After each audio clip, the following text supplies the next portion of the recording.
اعوذ باللہ من الشیطان الرجیم بسم اللہ الرحمن الرحیم فویل للذین یکتبون الکتاب بأیدیہم ثم یقولون ھذا من عند اللہ لیشتروا به ثمنا قلیلا فویل لهم مما کتبت ایدیہم وویل لهم مما یکسبون فویل للذین یکتبون الکتاب بأیدیہم، بس ہلاکت ہو ان لوگوں کے لیے جو کتاب کو اپنے ہاتھ سے لکھتے ہیں۔ ویسے تو ہاتھ سے لکھا جاتا ہے، لیکن ہاتھ کا ذکر یہاں کیوں آیا ہے؟ تاکید کے لیے کہ واقعی وہ خود لکھتے ہیں اپنے پاس سے کچھ۔ ثم یقولون ھذا من عند اللہ، پھر کہتے ہیں کہ یہ اللہ کی طرف سے ہے۔ اہل کتاب کے ایک اور گروہ کا حال بیان کیا جا رہا ہے جو دین کے معاملے میں اور زیادہ حد سے بڑھا ہوا تھا۔ وہ اللہ پہ جھوٹ باندھتے تھے، اپنی باتوں کو اللہ کی بات کہہ کے لوگوں کو بتاتے تھے۔ ثم یقولون ھذا من عند اللہ، پھر کہتے تھے کہ یہ اللہ کی طرف سے ہے۔ اب دیکھیے، مسلمانوں میں سے بھی بعض لوگ نہ کتاب پڑھتے ہیں نہ دین جانتے ہیں، لیکن جو ان کے دل خیال میں باتیں آتی ہیں ان کو کیا کہتے ہیں؟ قرآن میں یہ لکھا ہوا ہے، حالانکہ قرآن میں کہیں نہیں لکھا ہوتا۔ اور ایسی باتیں وہ کب کوٹ کرتے ہیں؟ جب انہیں کوئی فائدہ حاصل کرنا ہوتا ہے۔ لیشتروا بہ ثمنا قلیلا، تاکہ وہ اس کے بدلے کچھ کمائی کر سکے، دنیاوی فائدے حاصل کر لیں۔ تو دین اس لیے نہیں پڑھانا چاہیے کہ اس سے ہم صرف مطلب حاصل کریں یا اسے سکھائیں۔ سکھاتے ہوئے بھی یہ نہیں ہونا چاہیے کہ صرف چند لوگوں کو نشانہ بنا لیا جائے۔ بعض لوگوں کا انداز کیا ہوتا ہے کہ درس قرآن دے رہے ہوتے ہیں، لیکن چند مخصوص طبقوں کو کرٹیسائز کرتے رہتے ہیں کہ فلاں ایسا فلاں ایسا۔ جینوئن ٹائپ میں بات ہونی چاہیے، لیکن پن پوائنٹ کر کے کچھ لوگوں کو ٹارگٹ نہیں بنا لینا چاہیے کہ فلاں میں یہ خرابی ہے، فلاں میں یہ خرابی ہے۔ کمیاں دیکھنا چاہیے ہمیشہ قرآن کے آئینے میں کہ اپنے اندر کیا خرابی ہے، یہ دیکھنے کے بجائے اس میں کیا اس میں کیا اس میں کیا۔ جب انسان اس کی طرف انگلی کرتا ہے نا، تو تین باتیں اپنی طرف بھی آ رہی ہوتی ہیں۔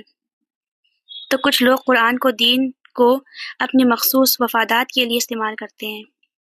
بعض وقت جو باتیں لکھی نہیں ہوتی ان کو قرآن بنا کے پیش کرتے ہیں تاکہ اس سے کچھ فائدہ حاصل کریں۔ ان فائدوں کو یہاں کیا کہا گیا؟ ثمنا قلیلا، تھوڑی قیمت، تھوڑا فائدہ۔ کیوں؟ اس لیے کہ دنیا کا جتنا بھی فائدہ ہے وہ دراصل کیا ہے؟ تھوڑا ہے۔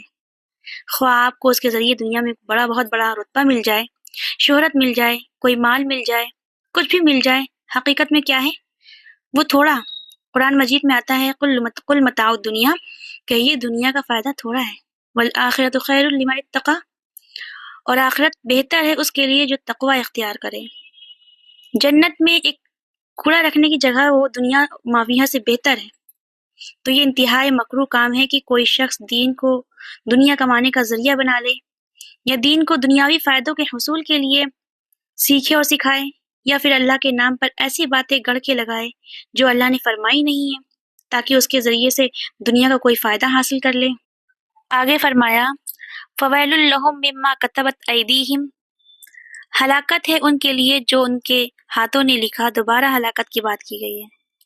وویل لہم مما یکسبون، جو وہ کمائی کر رہے ہیں، یعنی جو مال اس میں سے وہ کما رہے ہیں، جو فائدے وہ حاصل کر رہے ہیں، وہ ان کے کام نہیں آئیں گے۔ اس آیت سے ایک بات یہ بھی پتہ چلتی ہے کہ بغیر علم کے بات نہیں کرنی چاہیے۔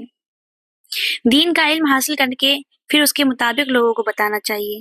خیالی باتوں پہ یہ کہنا کہ یہ قرآن میں لکھا ہے، یہ نبی صلی اللہ علیہ وسلم نے فرمایا ہے، یہ دین میں آیا ہے، ہمارے دین میں یوں ہے، جب تک یقین نہ ہو تو خود سے ایسی باتیں نہ کریں۔ تو دوسری بات یہ بھی پتہ چلتی ہے کہ لکھنے پر بھی ہلاکت ہے، اور لکھ کر جو کمائی کی اس پر بھی الگ سزا ہے۔ یعنی بذات خود لکھنا بھی بربادی کا باعث ہے۔ اس سے بہت بڑا سبق ہم کو ملتا ہے، وہ کیا ہے کہ انسان جو کچھ بھی لکھتا ہے اگر اچھا لکھتا ہے تو اس کے لیے صدقہ جاریہ بنے گا۔ جیسے آپ نے کوئی کتاب لکھی، کوئی آرٹیکل لکھا، اگر اچھی باتیں لکھی تو جب تک وہ کتاب باقی ہے دنیا میں، لوگ اس سے فائدہ اٹھا رہے ہیں، تو اس سے کیا ہوگا کہ بات کے لیے صدقہ جاریہ، ایک ایک لفظ پر، ایک ایک حرف کے لکھنے پر کیا ہے؟ آپ کے لیے اجر و ثواب ہے۔ مثلا یہ جو قرآن مجید ہے آپ کے سامنے، جس نے یہ لکھا اور جتنے بھی لوگ پڑھ رہے ہیں، ایک ایک حرف پر جس کی نگاہ پڑھتی ہے، تو جو اس کو پڑھتا ہے تو کیا ہے؟ اس کے لیے اجر ہے۔ کیونکہ یہاں ایک کیا ہے؟ جنہوں نے غلط لکھا اس کے لیے اتنی ہی ہلاکت ہے۔ تو اس کے اپوزٹ جو اچھا لکھے گا اس کے لیے اتنا ہی اجر بھی ہے، کیونکہ لکھی ہوئی چیزیں باقی رہ جاتی ہیں۔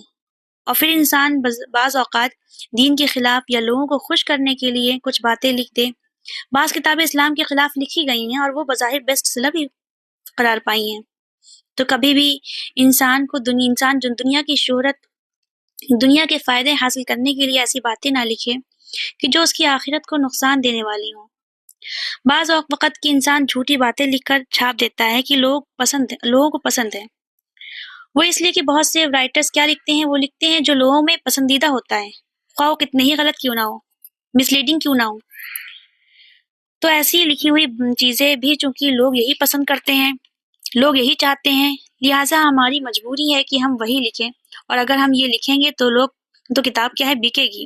بعض لوگ محض اس لیے جھوٹ لکھتے ہیں کہ وہ جھوٹ لکھیں گے تو لوگوں کو اچھا لگے گا، تو کتاب بکے گی، تو پھر اس سے کچھ حاصل ہوگا، ایسا نفع جو بلینس اور بلینس میں بھی ہو، تو وہ کیا ہے ثمراً قلیلا، بہت تھوڑا ہے، بہت تھوڑا فائدہ، جس کی وجہ سے آخرت میں انسان کے لیے کیا ہے، ہلاکت ہے۔ تو لکھنے والے خاص طور پر جو کچھ بھی لکھیں سوچ سمجھ کر لکھیں کہ ان کا وہ لکھنا دین کے فائدے میں ہے، دین کے دکھاوے میں، یا دین کے خلاف جا رہا ہے، یا صرف دین کا مذاق اڑایا جا رہا ہے، یا دین کو بدنام کیا جا رہا ہے، کیونکہ قلم جو ہے اس کی طاقت تلوار سے بھی زیادہ پاورفل ہے۔ تو اس قلم کو سوچ سمجھ کر استعمال کریں، تھوڑا لکھیں یا زیادہ لکھیں، وہ لکھیں جو صحیح ہے، جو درست ہے، جو حقیقت پر مبنی ہے، جو سچ ہے، خواہ کڑواہی کیوں نہ ہو، خواہ وہ لوگوں کو پسند آئے بھی کیوں نہ، کیونکہ ان لوگوں کو یہ ہلاکت کا پیغام دیا گیا ہے۔ فویل للذین یکتبون الکتاب بایدیہم ثم یقولون ھذا من عند اللہ، جو جھوٹی باتیں اللہ کے نام پہ منسوب کرتے ہیں، مقصد پیچھے کیا ہوتا ہے، دنیاوی فائدے۔ فویل لہم مما کتبت ایدیہم، جو ان کے ہاتھوں نے لکھا، وہ ہاتھوں کی لکھائی، وہ لکھنا، وہ قلم کی مومنٹ، وہ سب ان کے خلاف کیا ہے، حجت بنے گا، اور ان کے لیے ہلاکت ہے اس پر۔ وویل لہم مما یکسبون، اور جو انہوں نے اس پر نفع کمایا، جو حاصل کیا، وہ نفع بھی ان کے لیے کیا ہے، مصیبت ہے۔